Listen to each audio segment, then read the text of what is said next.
একবার হজরত মুহাম্মদ সাল্লাল্লাহু আলাইহি ওয়াসাল্লাম জিব্রাইল আলাইহিস সালামের মাধ্যমে জানতে পারলেন যে তার প্রিয় সাহাবী হজরত বিল্লাল রাদিয়াল্লাহু তাআলা আনহু মাত্র 7 দিন বাঁচবেন। 7 দিন পরেই তিনি ইন্তেকাল করবেন। আল্লাহ তাআলার পক্ষ থেকে এরকম সংবাদ পেয়ে হজরত মুহাম্মদ সাল্লাল্লাহু আলাইহি ওয়াসাল্লাম হজরত আলী ও ওমর রাদিয়াল্লাহু তাআলা আনহুমাকে খবর দিলেন। তারা আসার পর বললেন, হে আমার সাহাবীরা, আমি জানতে পারলাম আমার প্রিয় সাহাবী হজরত বেল্লাল আর মাত্র 7 দিন বেঁচে থাকবে। 7 দিন পরেই এ দুনিয়া থেকে সে চিরতরে বিদায় নেবে। কিন্তু আমি জানি আমার এই সাহাবী এখনও বিবাহের সুন্নত আদায় করেনি। তাই তোমরা যাও, মদিনার প্রতিটি ঘরে ঘরে খুঁজে দেখো আমার এই প্রিয় সাহাবীর সাথে কোনো মেয়ের পিতা তার কন্যাকে বিবাহ দিতে সম্মত কিনা। তবে সেই পিতাকে তোমরা অবশ্যই বলে দিবে যে বেলাল আর মাত্র 7 দিন বাঁচবে।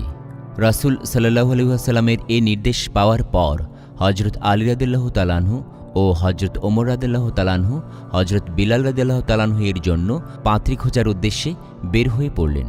তারা বিবাহযোগ্যা কন্যার পিতাদেরকে বলতেন, হজরত মুহাম্মদ সাল্লাল্লাহু আলাইহি ওয়াসাল্লাম তার প্রিয় সাহাবী হজরত বিল্লালের জন্য পাত্রী খুঁজছেন। আপনারা কেউ কি আপনাদের কন্যাকে বিল্লালের সাথে বিয়ে দিতে রাজি আছেন? তখন কন্যার পিতারা বলল, আমরা অবশ্যই রাসূল সাল্লাল্লাহু আলাইহি ওয়াসাল্লামের প্রিয় সাহাবী হজরত বিল্লালের সাথে আমাদের কন্যাদেরকে বিয়ে দিতে চাই, কারণ এটা তো আমাদের জন্য হবে সৌভাগ্যের ব্যাপার। তখন হজরত ওমর ও আলী রাদিয়াল্লাহু তাআলা আনহুমা তাদেরকে জানালেন, একটা বিষয় তোমরা জেনে রেখো, বিল্লাল রাদিয়াল্লাহু তাআলা আনহু আর মাত্র 7 দিন বাঁচবেন। তোমাদেরকে এটা জেনেই তোমাদের কন্যাকে বিল্লাল রাদিয়াল্লাহু তাআলা আনহু এর সাথে বিবাহ দিতে হবে, কারণ রাসূল সাল্লাল্লাহু আলাইহি সাল্লাম এই সংবাদটিও তোমাদেরকে জানিয়ে দিতে বলেছেন।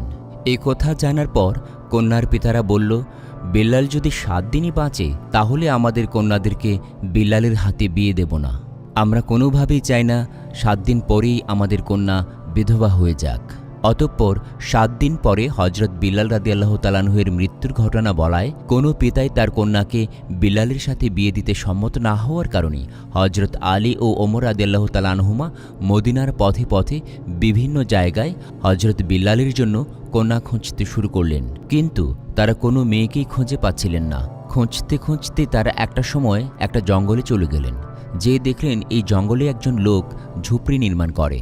তাকে জিজ্ঞেস করলেন, আপনার কি বিবাহযোগ্য কন্যা আছে? তাদেরকে দেখে ওই ব্যক্তি বলল, হে আল্লাহর প্রিয় বান্দাগণ, আপনারা আমার মতো নিতান্ত একজনের বাড়িতে কেন আগমন করলেন, আমি কি জানতে পারি? প্রতি উত্তরে তারা বললেন, আমরা রাসূল সাল্লাল্লাহু আলাইহি ওয়াসাল্লামের নির্দেশে হজরত বিল্লালের জন্য একজন পাত্র খুঁজছি। তখন সে